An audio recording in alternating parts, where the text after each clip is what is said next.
O atleta, em tudo, ele se domina. Quem disse isso foi o apóstolo Paulo, está no livro de 1 Coríntios, capítulo 9, verso 25. E ele continua dizendo que eles lutam por uma coroa corruptível e nós por uma incorruptível. Aqui o apóstolo Paulo traz o exemplo de um atleta. Naquela época ele tinha os Jogos Olímpicos de Roma, que os atletas ganhavam aquelas coroas de louros. E ele quer dizer que isso pode ser corruptível. E ainda hoje é assim no esporte, infelizmente. Porque o ser humano é corrupto. Mas a nossa coroa celestial, ela é de ser incorruptível. E uma coisa que a gente pode buscar não é corruptível. E é o que realmente vale a pena. Bom, mas aqui o apóstolo Paulo, ele traz exemplo do atleta, porque o atleta, ele precisa ter esse autocontrole, esse domínio próprio, porque ele tem uma vida regrada, uma vida com disciplina. Ele precisa, por exemplo, eu como atleta amadora, eu imagino, né? Você precisa ter horários para dormir, você precisa cuidar muito bem do seu sono, da sua alimentação, da sua rotina, sabe? E você vai renunciar a muitas coisas.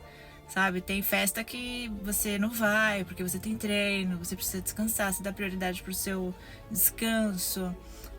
E é isso, são renúncias, né? São escolhas porque você tem uma meta, você tem um objetivo.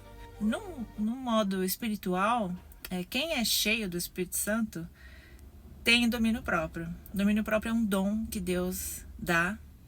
E o domínio próprio, quando nós somos cheios do Espírito Santo, nós fortalecemos o nosso espírito e enfraquecemos a nossa carne. E com isso nós temos o domínio próprio.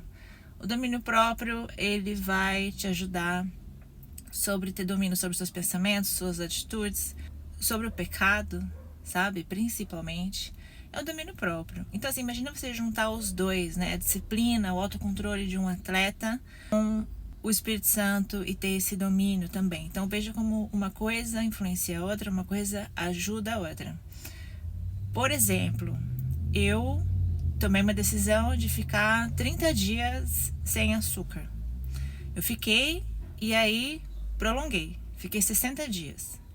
E passei por muitas tentações. Eu fui em várias festinhas, festa infantil, com um monte de doce. Minha filha trouxe doce para casa, os docinhos ficaram na geladeira, dando oi para mim todos os dias.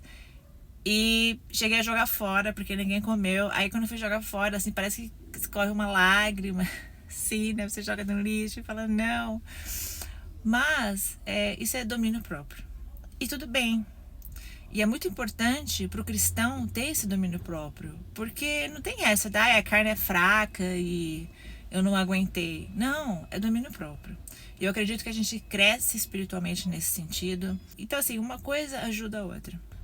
Você pode unir as duas coisas. Então, você pode, como cristão, ser cheio do Espírito Santo, mas usar isso na sua vida de atividade física, sair da preguiça, ter o domínio próprio, não ficar rolando na cama, enrolando, ou dizer amanhã eu vou, amanhã eu vou. Tenha domínio próprio sobre a sua vida, sobre as suas atitudes. E o exercício, ele vai te ajudar também nessa questão espiritual.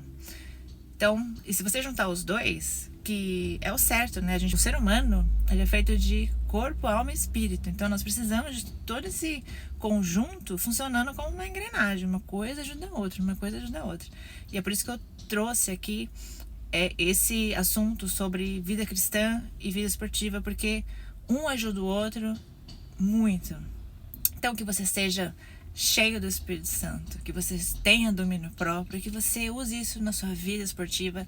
E você, esportista que não tem o Espírito Santo, busque a Deus, busque ser cheio do Espírito Santo, busque o dom de Deus, que é o domínio próprio, para que você possa ter uma vida plena, uma vida que Deus tem para você. Usar as ferramentas que Deus derramou e derrama e está disponível para nós. É possível, sim, dizer não. E tá tudo bem. Que Deus te abençoe.